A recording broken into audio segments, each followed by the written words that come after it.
भाद्रपद माह शुक्ल पक्ष 2023 भादो पूर्णिमा व्रत कथा सुनने मात्र से होगी सभी मनोकामना पूर्ण।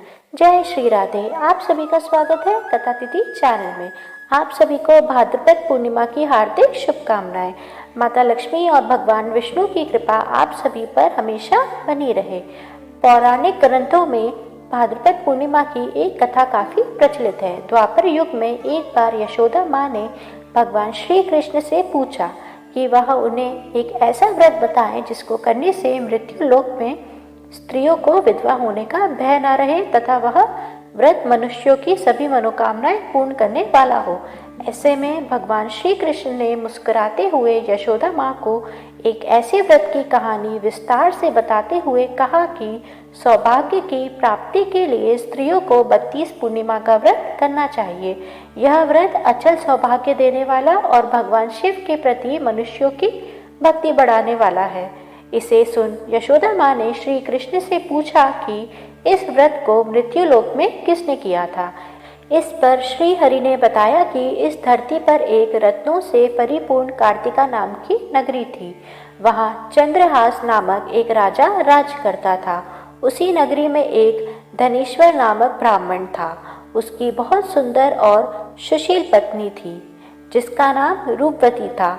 दोनों एक दूसरे से बेहद प्यार करते थे और उस नगरी में बहुत प्रेम से रहते थे।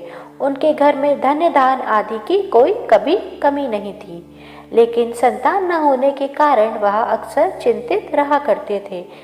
एक दिन एक योगी उस नगरी में आया। वह नगर के सभी घरों से भिक्षा लेता था, परंतु रूपवती के घर से कभी भिक्षा नहीं लेता था। एक दिन वह योगी रूपवती से भिक्षा न लेकर किसी अन्य से भिक्षा लेकर गंगा किनारे बैठकर प्रेम पूर्वक खा रहा था।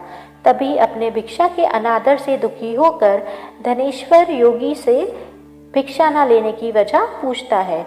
इस पर योगी ने कहा कि निसंतान के घर की भीख पतितों के अन्न के समान होती है और जो पतितों का अन्न ग्रहण करता है वह भी पतित हो जाता है, इसलिए पतित हो जाने के भय से उनके घर की भिक्षा नहीं लेता है।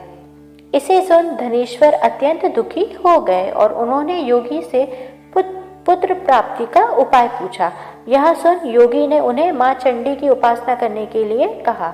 धनेश्वर देवी चंडी की उपासना करने के लिए वन में चला गया। मां चंडी ने धनेश्वर की भक्ति से प्रसन्न होकर 16वें दिन उसे दर्शन दिया और कहा कि उसके यहाँ पुत्र होगा, लेकिन वह केवल 16 वर्षों तक ही जीवित रहेगा। यदि वह स्त्री और पुरुष 32 पूर्णिमा का व्रत करेंगे तो वह दीर्घायु हो जाएगा। उन्होंने कहा कि यहाँ एक आम का वृक्ष दिखाई देगा। उस वृक्ष पर चढ़कर फल तोड़कर उसे घर ले जाएं और पत्नी को सारी बात बताएं तथा स्नान कर वह शंकर भगवान का ध्यान कर उस फल को खा ले तो वह भगवान शिव की कृपा से गर्भवती हो जाएगी। इस उपाय को करने के बाद धनेश्वर को पुत्र की प्राप्ति हुई तथा 32 पूर्णिमा का व्रत करने से पुत्र को दीर्घायु की प्राप्ति हुई। अगर आपको यह वीडियो पसंद आया हो तो मेरे वीडियो को लाइक और चैनल को सब्सक्राइब जरूर करें और कमेंट में जय श्रीमन नारायण लिखना ना भूलें। जय श्री